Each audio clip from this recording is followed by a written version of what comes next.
Hello and welcome to the Paranormal Nut Podcast. I'm Sean. That's Jim. We are your host as always. And with us today is actually, I say this a lot and I don't mean to, put anyone else down, but this is factually my favorite guest. The infamous Katie Manning will be joining us. It's going to be a great show. For those of you who don't know, pretty much my second mom. Some would say first. Well, my mom would not say that. But anyway, stay tuned. It's going to be a great episode. Jim, hit the intro. Say demon? Yeah.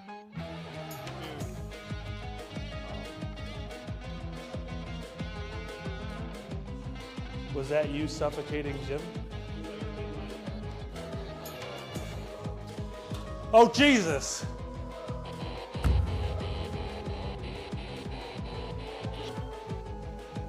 I'm picturing like a bird cage right now.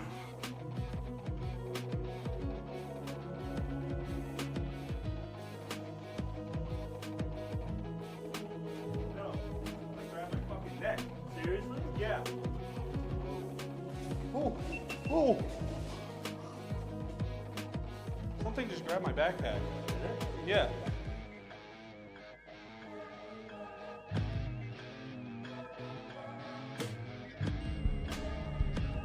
You just moved that ball? Is there anything inhuman down here?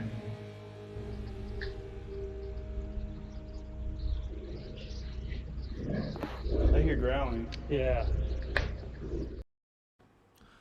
And with thunderous applause or terrifying screams, welcome to the stage, the infamous psychic medium, Katie Manning, everyone. Woo! Yay!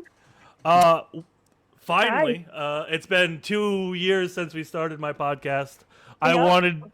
wanted to get it in a position where I'm good enough to do this for you. I wanted the that's show sweet. to be, I wanted, yes. In case I haven't said it, Sean, I'm very proud of you, and I'm excited to be here. That's And it. That's all I excited to needed. be Let's here. wrap it up. She's proud of me. We're done. Yeah, that's it. That's it. Thank you so much. But yeah, this is the delay. I'm also excited for Jim to actually meet. Yeah, me too. Because Yeah. my partner in crime has not met my mom. This is a Yeah. good, interesting experience. It's Hi, nice to put Jim. a voice to the face. Congratulations, Jim. I hear that congratulations are in order. Oh, thank you. Had my little Josephine Nicole McCarney baby Yeah. girl. Show stealer. Show stealer. Love it. Well, I'm a grandma, and I love the babies, and I think that's awesome. So, I mean, how can it get anything better than that? You got ghosts and paranormal and babies. Exactly. You can't Perfect. beat that. Exactly. It's stuff. kind of all of life wrapped up in Yes, a blanket, exactly, right? right? there. It's like waffles and fried chicken. Exactly. Oh, the best. Oh, now I'm hungry. Yeah, We exactly. should have done this at a Waffle Denny's House? or something. Waffle House. Yeah, Waffle House. Yeah. Let's scrap it. Let's go. Let's knows? hit the road. Yeah. So there are many things I don't think I've really asked you throughout, Okay. my childhood because, growing up with somebody who's psychic medium, you've definitely exposed me to a lot of the paranormal world. That's right. Took me on my first real investigation with the seance on for the life Yes. of me can't remember the person's name, but Well, that that kind was of pretty crazy. That was we Yeah. went to the right. Were we at the Van Dyke? Is that no the well smoker? No. so it was a Pinhead seance in the Tuesday. basement. Yep. So maybe the Van Dyke was first. No, I didn't do the Van Dyke. That was Steve and Nick. We did Right. the Pinhead Susan's, right? we did Susan's? Pinhead Susan's, but that was after the fact. Yeah. Yeah, it was like upstairs or something, and then we did that lady's house, and it was in the basement, and that was a pretty creepy investigation slash, I guess you could call it like a seance. Yeah.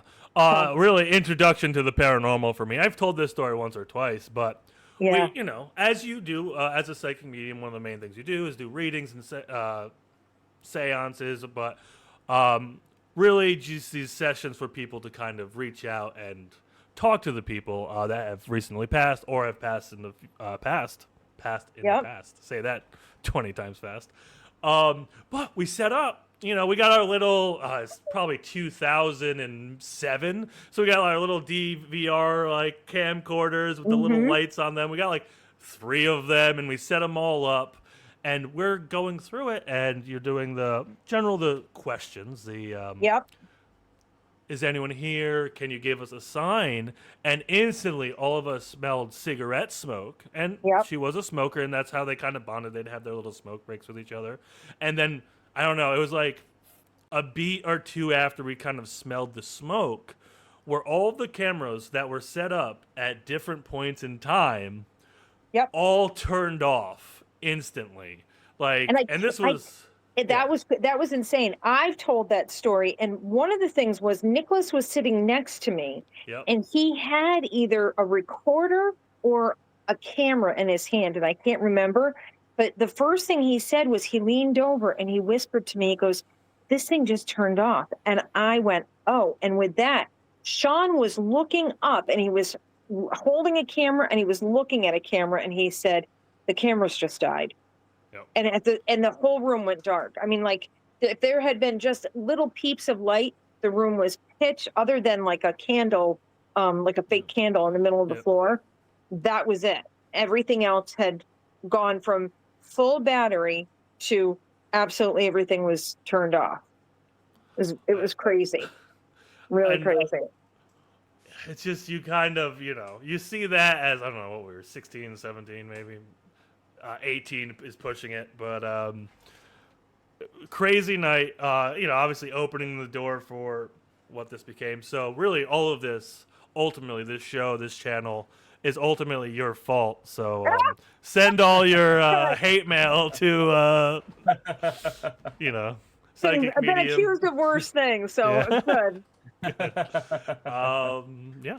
So thank you for that. Thanks for bringing us along. Thanks for showing me the ropes. I'll tell you another time. I remember you guys were young still, and you were still in high school, and I was going out and I was doing readings, but I had actually taken a class at the Adirondack College, and it was for paranormal study. And it was put on by Professor Morris, and he had Albany ghost investigators, and he did it from a very scientific methodology. So I started going out with him. I had all these things. This was really like the advent of people bringing like EVPs, like the recorders and things. So I had all that stuff like on my desk, and I had to every once in a while, as part, like helping with the team. I got to go on the team things after I took the class, and I would have a lot of the stuff on the desk to have to listen to. And you guys were all at the house, and it was after either a football game or a football practice. And Nicholas said, "Mom, can you have us hear some of the EVPs?" And I said, "Oh, okay, yeah." Not thinking anything of it. There were ones with growling on it. There were ones with things like talking. And I can remember turning around, and one of the kids literally was terrified, jumped back, and he was like, oh, I don't know if I should be listening to this. Meanwhile, Sean and Steve are all leaning in closer, yeah. I have no idea who that would have been. Getting that fixed and trying to think. Clearly they didn't make it. I know. But yeah. So obviously I think it was Jackson. Oh, was it Jackson? That makes sense. Yeah. He literally was holding himself like that. So yeah. Yep. Good times. I also. I was gonna say that growling reminds me of the EVP we caught at Pennhurst in the gymnasium. Yeah, if you watch the intro, we did Pennhurst. We did it during their Pennhurst Fest. There's 200 people roaming around the campus, but Pennhurst is huge, so you can have 200 people roaming around. But we're in the gymnasium alone, and we just get this inhuman growl. Which is known for that. Pennhurst is known for that. And I've actually never investigated there. Yep. And I think that specific building's known for like an inhuman entity because it was the Devon building that we were down in the gymnasium. Because there's that Candyland room that was that where they say Oh the yeah, king or whatever.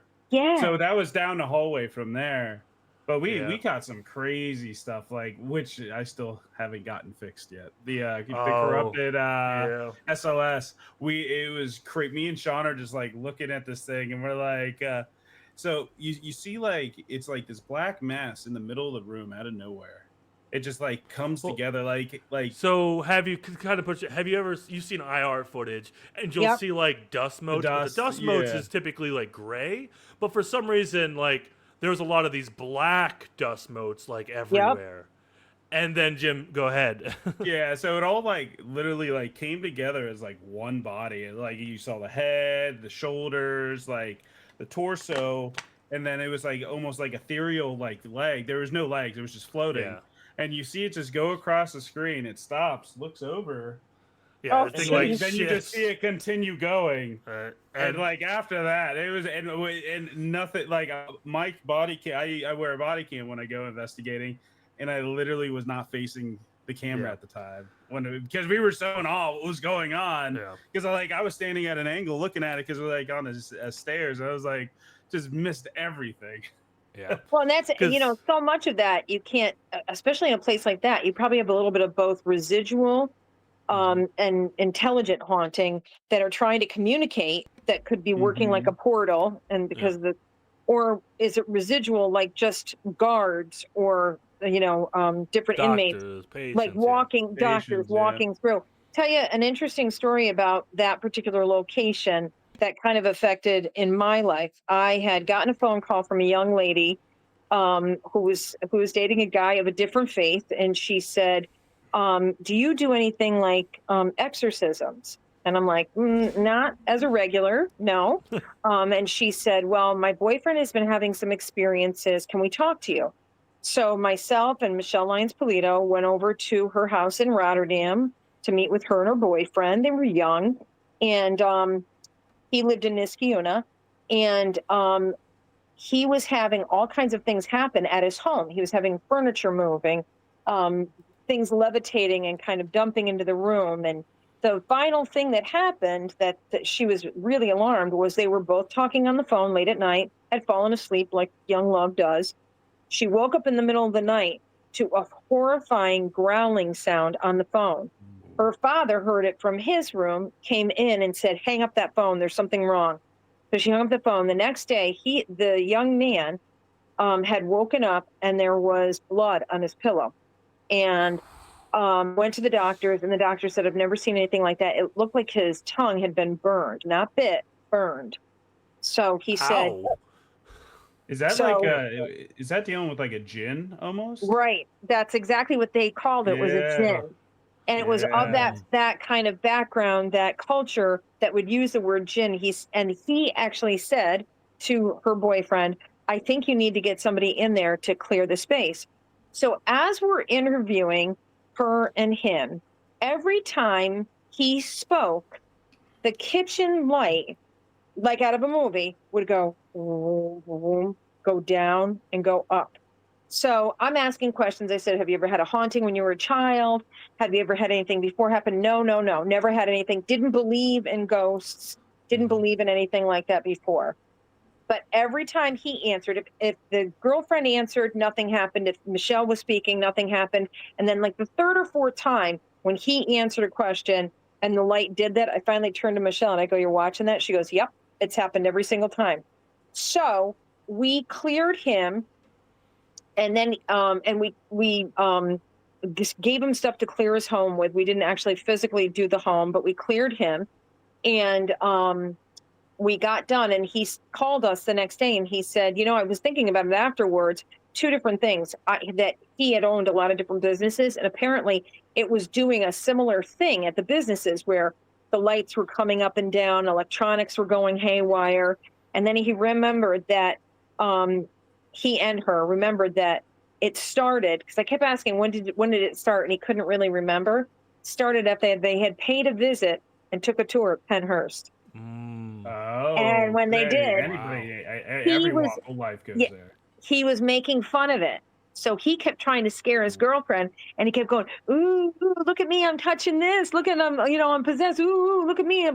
They completely forgot about it until after the fact. And he said, "Did I bring Oh, something home?" And I said, "Oh, you absolutely did, because you were mocking yeah. it." So, You antagonize something, it's gonna be pissed and follow you. Yeah. then I was going to It's say to you guys, have you ever brought anything home? um. I So yeah, I'll let go you go. ahead. I'll let you do. All Well, right. I mean, according, so we had he's a Reiki West Coons. We had him on, and he does like this quantum Reiki healing kind of thing. I don't think you say he is a Reiki, but go on. Well, Yeah. I don't know. I don't know He's a the term Reiki for it. practitioner, I Yeah, suppose. But Reiki practitioner. yeah. And Yeah. he like in the thing, he was like in the beginning of the podcast, he's like, "Oh, Jim, you got something behind you, but we'll take care of it at the end of the podcast." And the whole time, I'm just like No. looking behind me because he's like, "It's behind you." I'm like, "Okay, this is weird." Yep. But we get through it all, and he's like, "Yeah, there was something that was attached to you, like hook." And I had like the weirdest thing. I had like a neck pain, like right here, like, and it was happening for like for a while since like probably at the last hunt.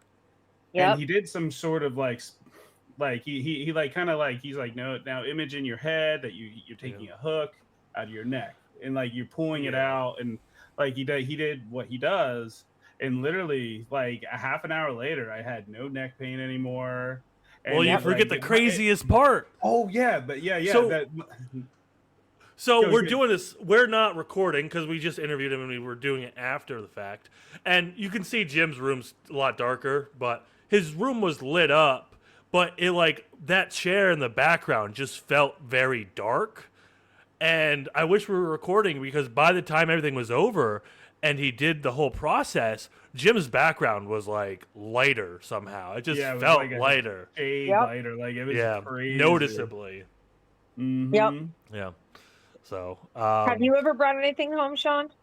So this is my thought process. If I hear bumps and stuff at night, I don't go up and check. That's there's times when like my dog Milo will like freak out and he'll go run and like bark at Right. things. But also like I live up against the woods, so he might be hearing animals and stuff. But sometimes you Yeah, hear you a get few bumps in the irrational. night. Yeah, sometimes you hear a few bumps in the night, and the way I see it, if it's a human intelligence, if I just be extremely boring, they'll leave me alone, right? Just be uninteresting. That's why I just be the least No, I interesting don't think person it on the works show. like that, but you go ahead with that. It doesn't work like Well, that. no, I joke, but no, what I know. think it is setting your intentions and your boundaries. Yes, like, that's true. yeah, You can have boundaries, and people don't realize that. It's like stranger danger. You can Yeah. literally say, like, you don't belong here. You need to go. yeah. And they will obey it. They will And listen to you. we're pretty good about like setting. Usually at the end of every Right. investigation, we're like nothing can follow us. You belong here. Yeah, that you're you not, have you know, to. Yeah, you really Almost have saying to. goodbye on a Ouija board, yeah. You gotta Close this session. yeah. Mm-hmm. That's what But, you got to do. So yeah, I wouldn't say definitively something has ever followed me home, but there's been a few times where there's a few more bumps at night than usual. But then again, I might just have like a bat in my attic or something. You never know. Right. Exactly. He's trying to rationalize it. You got something. You buddy. gotta, you know. Right. But so I don't think nothing that's like affected my life on any sizable note. Yeah. Crazy. Right. Yeah. So, you're asking me questions. It's not how this is supposed to work. Now I know, but this is what I do. disheveled. Yeah, this is what she does. This is Shows what I us how Better do. it's than us at done. this. legitimately. Yeah. So I kind of wanted to dive into because we were talking about it previously. Me and Jim were kind of talking about it, and then we also separately brought it up. Okay. Early experiences while you're young, kind of leading to like people developing their third eye psychic abilities more often. Was there any moment like that for you when you were younger? A ton. So Um, I'm born and raised in Rotterdam, New York, Irish Shout Catholic. out the dam. Yeah, and I went to Mohammedan. Yep. But I was the youngest of three, Irish Catholic family. I'm born in 1966, so right around the age of 3, which now I know is like the beginnings of when kids with psychic ability really starts to come forward. So I was around 3 years old, and my mom recognized that whatever she was thinking, I was answering her thoughts. So if she thought to herself, and this actually happened, oh, I'm all out of milk. I got to go to the market and get milk. I'd walk out and I'd say, we go now? We go get milk? And she'd think, did I say that or was I thinking it? So my mom, bless her heart, didn't run screaming from the room. She makes amazing cookies, by the way. Yeah, who made and pies, right? And pies, yeah. And pies, made pies for all you kids. She went, put me in the car and wheeled me up to the corner, and there was a bookmobile up in the where now Hannaford is, but it used to be Chaparrama Plaza, and got a book out from the bookmobile that talked about kids with psychic ability. Now, this book, I believe, originated from Duke University, and Duke University used to run tests. You know, the beginning of Ghost Busters, where he's zapping the kid, and he's doing those things. They're called Zeller cards. Yeah. That's the kind of the study that they had done at Duke University. So it talked about when kids have this or they're born with it, the premise was, or what they felt was, that only 15% of the population had psychic ability, and that eventually kids grow out of it. And honestly, that's not true. They probably just didn't have enough long-term study of it. But it's 100% the population has psychic ability. I don't care if you get it in dream, premonition, maybe you're an empath and you feel things, maybe you see the dead, but everybody has some sort of psychic ability, intuition, gut instinct. And then as you go through different points in your life, maybe puberty, teenage years, all those things, you feel it and get it and read it in different ways. And it'll like evolve with you. So for me, it definitely did, where I, at a very young age, and I just assumed, it wasn't a scary thing for me. I assumed that everybody saw the people. Everybody saw and heard the people. So I know one time I was in a restaurant with my mom and dad and my brothers, my older brothers, and I was not eating my supper. And my father said, Missy, eat your dinner. And I said, the man is here and the man can't swallow and he has suspenders on. And they're all looking at me like, what? And I said, the man, and his name is Harold. My mother realized what was happening and she just said, just eat your supper, okay? So I turned back around. She went up to the desk and said to the hostess and said, is there a man that died here named Harold? And they said, oh yeah, it's a famous story. He was the owner. And they had his picture was on the wall. So I was maybe 5 years old, 4 years old.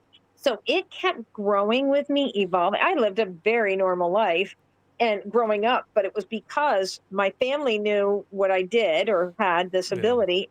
And then it just kind of evolved with me growing up. But yeah, I had a lot of different experiences where I would dream about my other family. And I would actually say to my mother and father, that was my other family. Now, what kid comes out and says, I actually came out one time and said, I want to go home now. I'm tired here.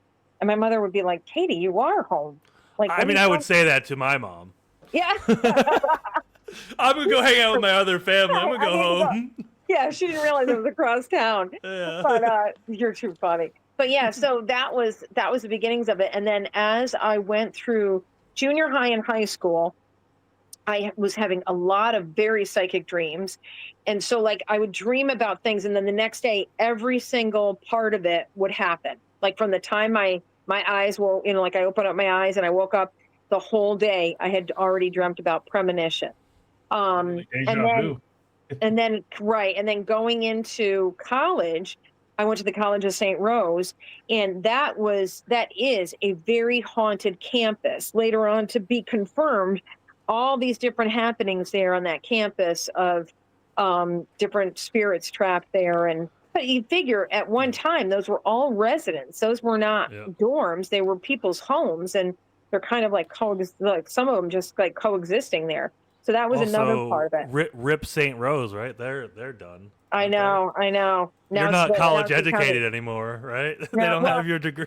listen, I never did. I never finished. Okay. Yeah.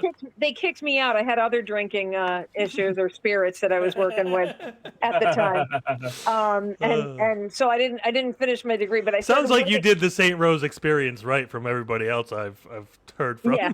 Oh yeah. I knew downtown like the back of my hand. Anyways, so from that I started working in retail, and I worked in Mohawk Mall, where Mohawk Commons is now, and I worked in a men's clothing store. I worked in Chess King, and then I worked in Wilson Suede Leather. And during that time, what started to happen was I could be in line, like getting a soda, and I'd start to hear people talking in my head. And I would know it was like for the woman ahead of me in line. And I would lean over and I'd literally say, "Excuse me, your mother is here, and her name is Mary, and she's telling me to tell you." And the look on people's faces, like, where did you come from? And once I gave the message or the information, then it was like off of me. I was relieved of it. And then eventually I met my husband and got married and had 2 children of my own. But during that time, I got recruited. I was working for the Schenectady Chamber of Commerce, and my job was Director of Membership and Resource Development. So all day long, I was working with the public, and I was working like shaking people's hands and, just out and about in the community. And again, as a result of that, I started getting readings on people, and I would be telling like total strangers, politicians, like, "Hey, they're telling me to tell you X, Y, Z." And so people started to find out. And eventually I got connected to a missing person case and working with the sheriff's department out of Schenectady County. And then they are the ones that gave my name out on other cases, other counties. And I started going while I was still on my day job. My kids were little, playing, Nicholas was playing football and junior high and high school. One time Nicholas was in class and a teacher came in and said, "Who's in here that's Katie Manning's son?" And he raised his hand. He said, "I need to speak to you." He thought he was in trouble. He goes out in the hallway and she goes, "Hey, listen, I'm trying to get a hold of your mother. I want an appointment. Can you give her my phone number?" And he was like, "Okay." That's happened to me too. Like once people found out how like truly we connected we were. Right. Hey, right. is there anything you can do? I'm like, you got 8 months to wait. I'm sorry. You're funny. Yeah, they start coming out of the woodworks. Yep. Yeah, very no, that's lucky. and not to drag Nick and the other siblings into this, but like it is kind of funny because they innately, I think, have something going on there too as well. And I'm not gonna, don't want to talk for that. Yeah, but it's interesting how. Is it genetic, or is it just the fact that they're open to the possibility because they know these things are true already because being with you? Well, it could have been that she's always around it, and they're always well, she's their mother, so like they're obviously around it too, so they have some sort of connection to it as well. I probably normalized it, but if anything, and Sean knows this, I was the homeroom mother, I was the Girl Scout leader. So I did a lot the other way to act like the normal mom. Yeah. So you might come in the house and I might have on the kitchen table the Girl Scout cookie register and a missing persons poster on the other side, and maybe like notebook and things that I was working on. So it was we normalized it. And then funny thing is I would say that Nicholas is a high sensitive. So I think that from the time he was a child, like empathic very, very empathetic. That he would empathic is the right word, but that he would feel things from other people, or somebody else was grieving, and so he would feel it very deeply. And some situations it would do the same thing. Like say he was in a location that maybe had a sad memory in the actual location, Nicholas would feel it. Sarah, on the other hand, my kids are 10 years apart. Sarah, on the other hand, was the one almost from the time she could speak. She was talking about family members that she never knew that had died years before, that had this is what Grandma Mabel did. And finally one day I said to her, spooky little kid, I said, "How do you know that about Grandma Mabel?" It was my now ex-husband's grandmother. And she said, "Grandma Mabel told me." And I went, "Oh, Oh, okay. Now I get it. That's how you know all these things. So Sarah has always had where she's attracted spirits. We've done some investigations with her as well. And of course, I've done investigations with you and Nicholas. And it's really interesting how both of you like get it. Like Sarah has actually brought twice a spirit home with her, pretty strong, where we had to do like a clearing in the house. When Nicholas was little and was having like sleepovers and stuff, he frequently had things happen, but I don't think he realized how spooky they were. It wasn't until he got older and he was going to Siena that he had a couple of things happen. One of the times was I woke up and the phone had rang, and I didn't have my glasses on, and it was, we had where you could read the number on the phone. Yeah. So it hung right up. And I got up thinking, Jesus, Nicholas home from school? Like, is he out with his buddies or whatever? So I got up to look at the driveway. And when I did, all the house smoke alarms went off. And it looked almost like there was smoke in the house. But every room, the smoke alarms went off. I panicked. I went running upstairs. Now, our alarms are not on a central thing. They're each battery operated in different rooms. They all went off at once. And I went upstairs. And Nicholas was upstairs asleep, and I woke him up. And his room looked like it had smoke in it. Got downstairs, wasn't any smoke. They all stopped. And we actually had the guy come in the next day to check the heat and everything to make sure that nothing was wrong. A night later, I heard Nicholas walking around his room, and he was like essentially sleepwalking. And he said, the lights in the window keep waking me up. Well, he's on the second floor. So he kept talking about the lights coming in the window. And I said, okay, go back to bed. And after that, it stopped. But so we've had a lot of different things happen, even walking up and down the stairs here randomly in our house, that you would hear somebody noisy kind of going up and down, getting our attention. Yeah, I actually had that happen recently. Like my smoke detector went off, but not like went off. It did like just the beep beep beep.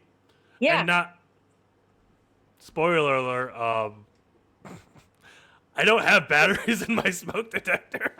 So that actually happened later on. We took it down because it wouldn't stop doing that randomly, doing that just what you're talking. So Nick Sr., my ex-husband, took it down, put it on the counter, and he and Nicholas were standing there looking at it, took out the batteries, and it went off again. And they were both like, oh my God. I don't know what this is. They were freaked. Going on here? It was like in the middle of the night, I hear beep, beep, beep, and I'm like, that can't, because I already knew the batteries weren't in there. That can't happen. And I just look at Milo, I'm like, we're staying right here, bud. Yep. So you do have stuff happen around you. You're not paying attention. Don't worry about it. Nothing that, nothing that makes me get out of bed. It takes a lot to get me out of bed at midnight, But I think I might have like Sean thinks I have a touch of the spiritual side where he said that. I can sense things a lot. Yeah. And like there's this one strange thing that happened and I think I told Sean about it. I was sleeping, and I just got the Ovulus. Yep. I just got the Ovulus. This thing. And I set it up just to see what I would get. And I was like, I took a nap, I fell asleep, and I just like remember waking up to like it said wake up. It said it like 3 times in a row. So I don't know if it was like internally my connection was pushing these just like, oh, it's time to wake up, like pushing it into it. And it said like 3 times in a row. It never repeats anything. No, never does. And it said wake up 3 times in a row to me when I was testing and I was sleeping. So it was just kind of... It was like, was something telling you to wake up, or was it you projecting that you need to wake up? Projecting the way that I need to wake up. The telepathy of it. And that is an interesting aspect of using the different equipment. Because I also think sometimes they're smart enough, they wait for you to not have the camera pointed in the right direction, which sounds like really convenient. Or we're just turning off the thing. I was doing an investigation early on. This is like when I say I got started professionally doing this, this is around 2006. So like Ghost Hunters and those kinds of shows were just becoming popular. I think You John were doing Edwards, it before it was cool. I was doing it before it was cool. It was Yeah. weird. It was a weird trip. But I think John Edward had Crossing Over on, and it was on the Sci-Fi Channel at that time. But the setup for the electronics was, so when you look back now, it was primitive. Like when you set up the pod, not the pods. What am I thinking? The things for the camera. No, for the cameras.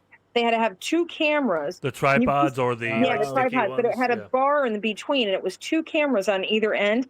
And the reasoning was they wanted you to take it with two separate pieces of equipment at the same time if you detected anything, or just to do it random, so that they could compare the film in that between the two, which, kind of interesting. But then that was when they started to have other pieces of equipment that had to do with being able to see in the dark.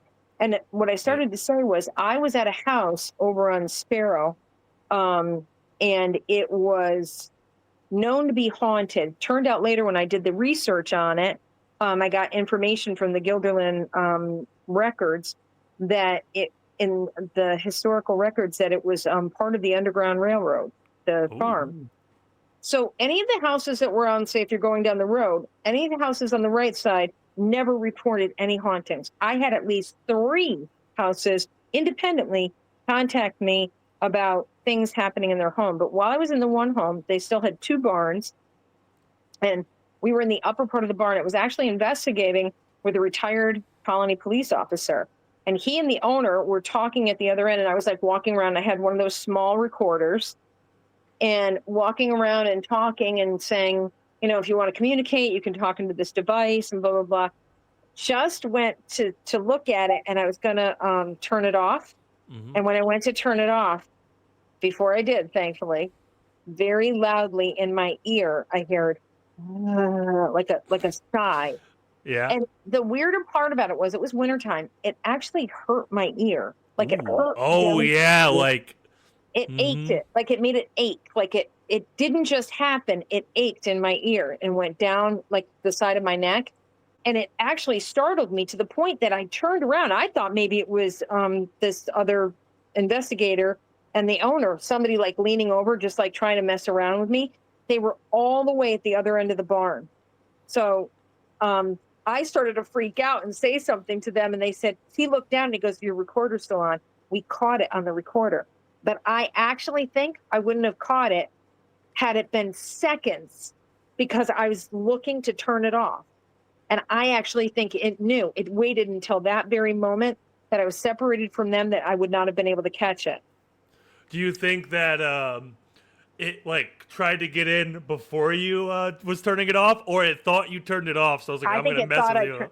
I think it thought it turned it off. And I'll tell you another part of that. When I was walking towards a building, it had snowed the night before. So we had to literally trudge through like 2 feet of snow to get to this barn that they were reporting haunted activity in. And I immediately, on the second floor of the barn, saw a man in the window. And I said, "Oh, there's a man. He's waiting for us." So speed forward, it's summertime. They're having a family party. And they had maybe another refrigerator down in the basement of the home.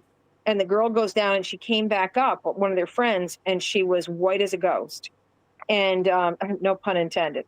And she said to them, we intend our puns here. Yes, okay? Yeah, go right ahead, right?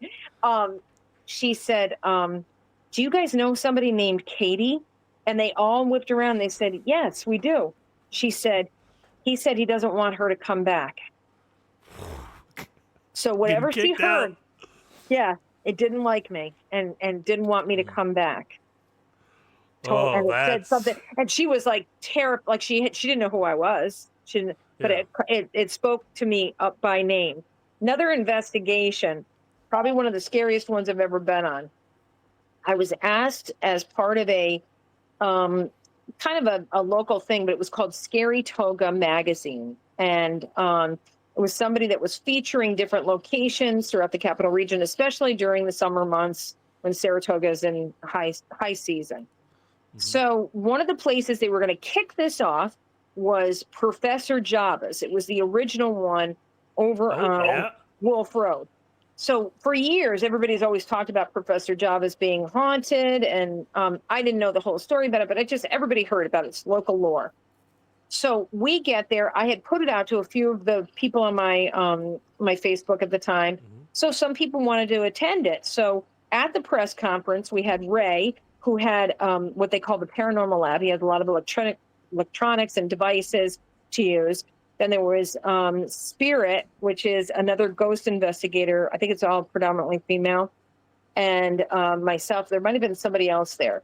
So we go into one of the rooms, and Ray and his assistant had set up all of the equipment. So they had, the ghost box, and they had an Ovilus, and they had what is the device that has like the beams of light under the other wall, so you can see like laser grid.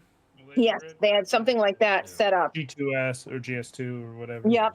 So he's got everything all set up, and he also had some sort of a detector on there that might have been like a night vision that could see like if there was like dark masses or whatever. So I sit down. Now it was the middle of summer. It was a night like this. It was hot as hell out. And they had to turn off the AC so that they could have a pure investigation, nothing knocking, making noise, moving anything around. So I sat down, we're in the dark, and I said, I'm here. If you want to speak to me, you can talk to me. And I had put my arm up on the two chairs next to me while I'm talking. Now, there's all these people standing there watching this. There were the other ghost investigators in there. All of a sudden, it started to get freezing cold. When I say it went from 80-something humid degrees in the room to all of a sudden it was freezing, like on my face. Like it felt like if I blew out, you'd be able to see the mist. So I said, it's very cold over here. So the one woman that was doing the investigation held up the handheld temperature. And she said, oh my God, it's dropping. And she said, it dropped down to like 30 degrees, but just on me, just not anywhere else in the room, not the ambient temperature, just on me. So I keep asking questions. So I started to feel that I had two children in front of me, a boy and a girl.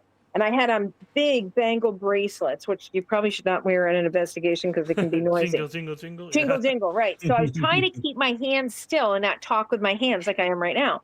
So I had my hands up on the back of the chair. And when I said to him, I feel two children in front of me. He raised over here to this side. And he said, you can see on the screen, there's two black like blobs in front of you. So I'm talking to these two children. My bracelet starts to slowly, everybody could see it, rotate like a little kid playing with my bracelet. I said, are you playing with my bracelet? You can play with my bracelet and everything, but you could see it slowly rotate on my wrist. Stopped, and I felt like there was a man standing behind them. He said there is a third, but it's a little bit lighter. And all of a sudden they were gone. Now, meanwhile, the entire time, the spirit box, the ghost box, does not go off at all. Not once. It didn't say a random word. It didn't say a random beep. You know how normally it does something? Yeah. Nothing. It was dead quiet. Then, as I say to him, it receded. He's turning around. He and the other guy are looking at the equipment. I started to feel on the top of my head, I had my hair pulled up in a ponytail. Yep. I started to feel my hair moving, like just somebody lightly touching it. So with that, I said, Ray, something's touching the top of my head. He said, Katie, there's now a black mask right on the top of you. And I said, okay, if you're here, it's okay if you want to touch me, you can talk to me. Well, that set it off. It went bananas. All of a sudden, it starts yelling at me in German. It called, and then goes switching back to English. It was the same male voice over and over again. And I'll try and keep this as politically correct. It kept calling me a prostitute. Oh, and my hair was red then, Jim. And called me a redheaded whore. And it kept yelling at me and then told me to get the F out. And then and then it would say stuff in German. And the whole time, the guy that with the lab, like everybody was like this, like, oh my God. And I finally said, do you want me to leave? Now, prior to this, I have to say, there was something that came up on it might have been one of the screens, and it said 18. It had counted the number of people in the room. Because I said, I don't know what that means. And the one investigator turned around and she counted, she goes, there's 18 people standing in here. So it knew enough, it was intelligent enough that it counted it up. So I said, do you want me to leave? And then it gave me a final, get that F out. So I was very shook up, tried not to act it, came home with Sarah. I brought Sarah with me as like a mom-daughter outing, my daughter, and did a clearing, smudged us like you would not believe. So he wound up having a translation done on it in German. It was also calling me a whore, a prostitute, and all these things, and screaming at me in German as well. It did, I think, a little bit switched to French, which taught him to always have on the machine a translator from there on out. So no matter where he went for investigation, whether it was French, Spanish, whatever. So they did some research on the place, and it turned out that the farmer that was on the property had lost 2 children. It is a bit of a mystery whether they had died from like consumption or something else. And it is believed that he actually had scalped his wife, and his wife was a redhead. Oh, so man, they just love picking on us gingers out here. Right? So because we're evil, we have no souls. Yeah, so, exactly. So he I guess had thought she was having an affair, or had an affair, but there was some speculation about it. So speed forward 6-7 months later, asked by the same group to go and do an investigation at a home in Herkimer. It's middle of winter. Yep. And we're driving in the car. We get there, and I say, there's a man here, blah, blah, blah. Ray is with us. He sets up all the equipment. I said, so we're here to see you tonight. You've been bothering this family, like scratching the father, scratching the daughter. Said, you've been bothering this family, and you're going to be gone after tonight. Do you want to tell us who you are? With that, the machine says, it's the redheaded whore. Oh, wow. 7 months later, Ray turns around and goes, oh, my God, it's the same voice. Like it was something out of a movie. And so all I could think of was the machine or equipment not cleared? Or is there another network? Again, speed forward 2 years later, we did an investigation with the radio station at Groom's Tavern, and which is an old place. They were setting up the equipment. It was open to the public. You had to buy tickets for it and everything.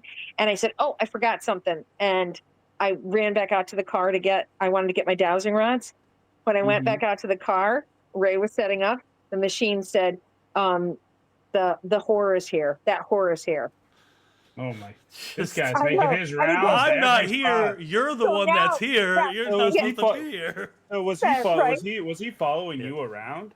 That's what I think it was. I think it was some sort of an attachment that it utilized the equipment, and it was. But how do you know too? It's just like using a Ouija board, that it's not mimicking certain spirits to get your attention. So it's really kind of, even though I'm psychic, it's a hard thing because it does take you off guard when you have that, those kind of things happen. And I'll tell you that scared me.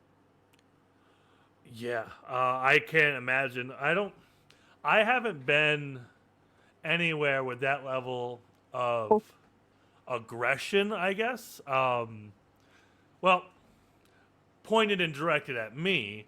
I mean, Jim's been poked, grabbed, but that's intense. Did you ever get scratched, Jim? Have you ever been scratched? I've been scratched before, yeah. See, I've never been scratched, but we were just talking about it. We did a investigation about a year ago at Knoxville Mansion or Knox Mansion, and our producer came down. We had gone for a tour in the building, and we came down to set up for the podcast, and he came in and he was in a foul mood, and he goes, I just got hit in the back.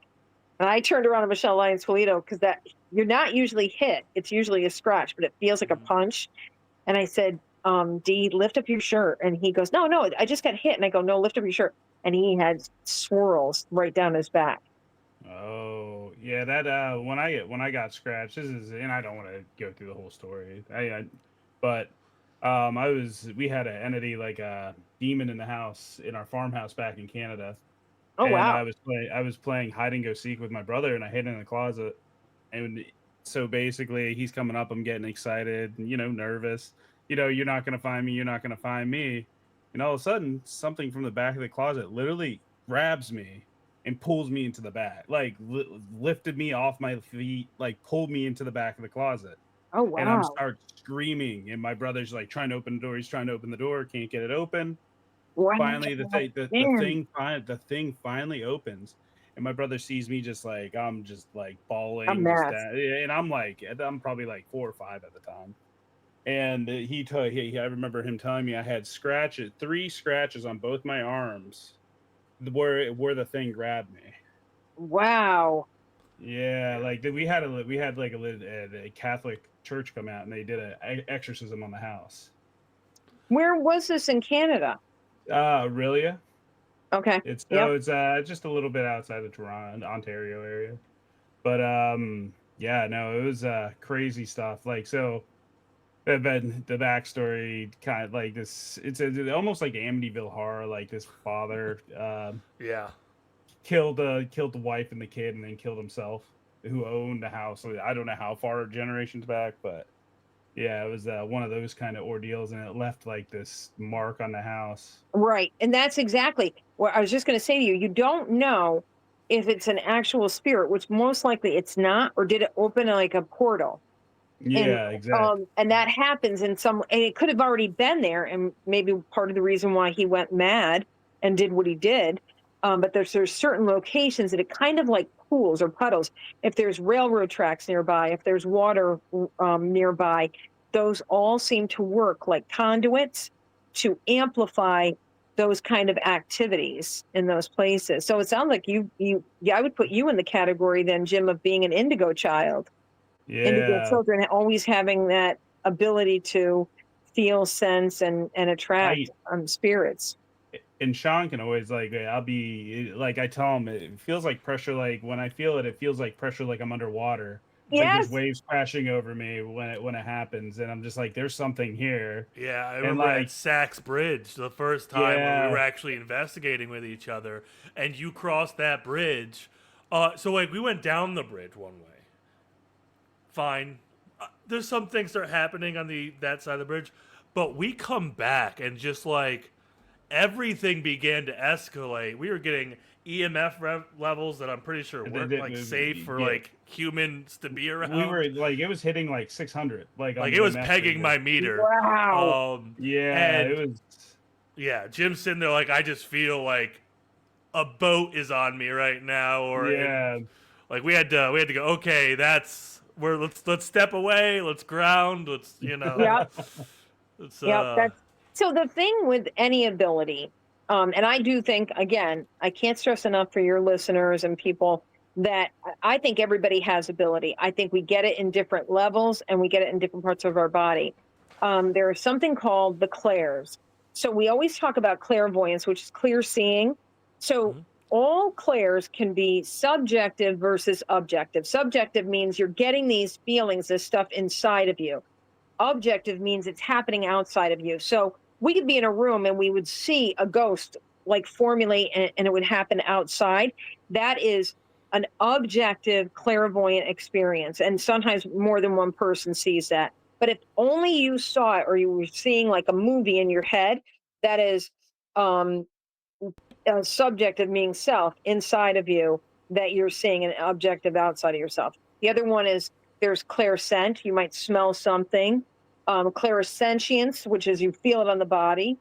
Clairaudient, where you might have popping in your ears or you hear somebody talking, and you might even I, hear somebody call your name. I get a Um, ringing sometimes in my one ear, and it's I that's a don't have tinnitus. clairaudient. Yeah, Yep. I hear like it's like so weird because it randomly just happens, and it's like it's not like a ringing, but it's like Yep. a pressure in my ear, kind of. It's like, Yeah. and I'm just Yep. like, I was like, and then I get that. That's why I start feeling waves a little bit. I'm just Yep. like, is there something trying to talk to me right now? So your body is basically opening up, and it could be a spirit guide working with you, or it could be the actual spirits at how they do it.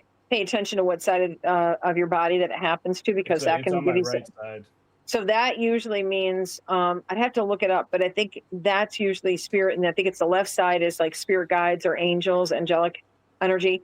But that's another part of it. So again, that's part of your psychic dictionary. You might also get clairgustance, which is clear tasting, where all of a sudden you taste cigarettes or alcohol, and it's like comes and goes really, and that just like clairsent, it comes and goes really quickly. You might smell cigarettes, you might smell perfume or Old Spice, something like that, and you're like, oh my God, where'd that come from? And then it's gone. It's to basically give you the indication, a message from that person, and then that clairsentience. There's a new one that has been added to the 5 clairs, which is called claircognizance. And claircognizance is because we live in this age of rapid communication, through text messages, through the airwaves, that we are now adapting and building our ability that I can think of you and I'll be like, oh, I got to give him a call. I got to call Sean. And I'll look down before I can make my phone call and you've already texted me. Like we're doing that I have noticed a lot of people start bringing that up in the last 10 years or so. Yeah. And it's very interesting. And it's like, it's not just, I feel that one is, I kind of like to, I've kind of coined this phrase. I don't know if anyone else uses it. Like almost like a zeitgeistism. It's like the fact that we all kind of can pull from this like communal knowledge of like information and awareness. Yes. Is becoming something that I'm really looking into. And it's very interesting. Try it more and more. You can be the deal with it as ESP goes or telepathy. Yep. Some people are really good senders and some people are really good receivers. So you can play around with it a little bit and see like, I'm going to see if I can send my thoughts or send that like, hey, give me a call and see that if it happens. Another part of this that a lot of people in the, the woo-woo world that do I do want to stop you real quick because I do want to, we're talking about all this stuff and you're teaching us a lot right now. And I kind of want to bring up the fact that like, this is what you do. You hold shows for people like this. Yes. You train people, you kind of teach these people. And I kind of want to give you the platform, that's what we're here for, to kind of like, you do these live shows and you do them pretty much everywhere. So I do radio shows. If anybody's ever heard me on the Cat or Fly 92 or Magic, I do the shows on there. Usually before the holiday season or before a holiday, and I do live readings on those, which is phenomenal. I love working with them. I do live shows all over the Capital Region. You can go to my website if you're interested in coming up to a live gallery reading show. And I do like Vapor. KatieManningHilton.com, if we can remember. Yep, and I do them at Vapor and the Elks all over the Capital Region, which I love to do. I teach psychic development because I believe that everybody should be empowered with their own gifts. And I think that everybody has their own talents with this. I have my own podcast, which is Psychic on the Scene. And that's been 5 years running, which I can't even believe. And we feature a lot of paranormal and even serial killer stuff. And I also do haunted trips to Ireland, Scotland, Italy. So you can go on haunted trips with me to absolutely amazing locations. We're going back to Ireland. They're phenomenal. Phenomenal. Whenever you can get away from the wife and baby, we're going. Yeah, bring them along. I'm down. I love going to Europe. I've been to Ireland, England. Haven't been to Scotland yet. Scotland is amazing. Going, not this year. This year we're doing Ireland. Next year we go back. We're flying into Edinburgh, but we're going to Stonehenge. We're doing parts of Jack the Ripper Trail.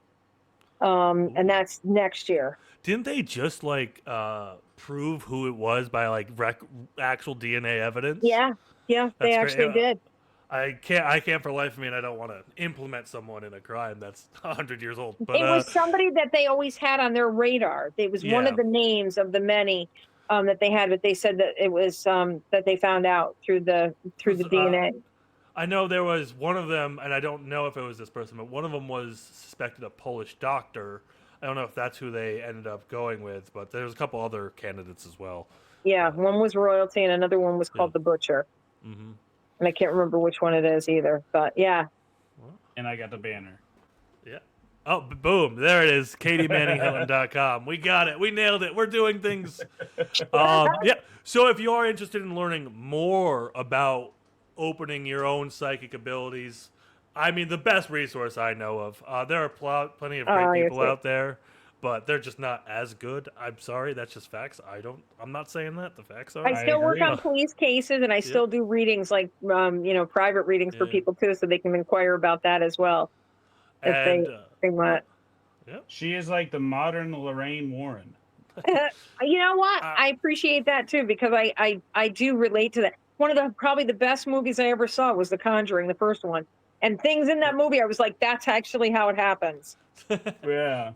I know they had a lot of assistance with, I think, the people there. Yeah. But, Yep. So,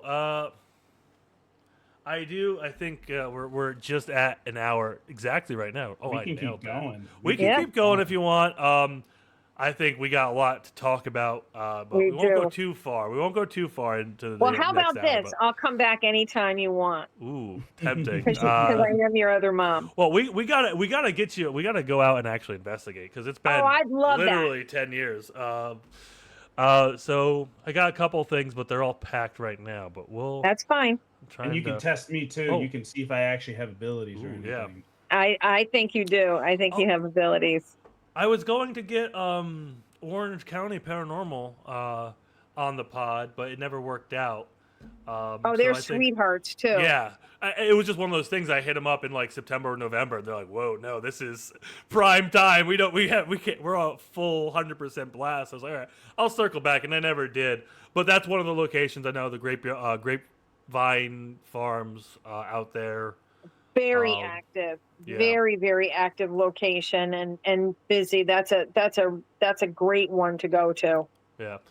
And they're sweethearts. Yeah. So that's where everyone can find you. We got the website going on, but I think we will call it for here. Thank you all for tuning in. If you want psychic medium, the infamous psychic medium Katie Manning back on the podcast, comment down below. Go to her shows, see her, go on the trip because we'll probably be there eventually. I love it. Thank you so much. Thanks for coming. Thank you. And thank you all for watching. Stay tuned. Stay crazy. Love you guys. Love you.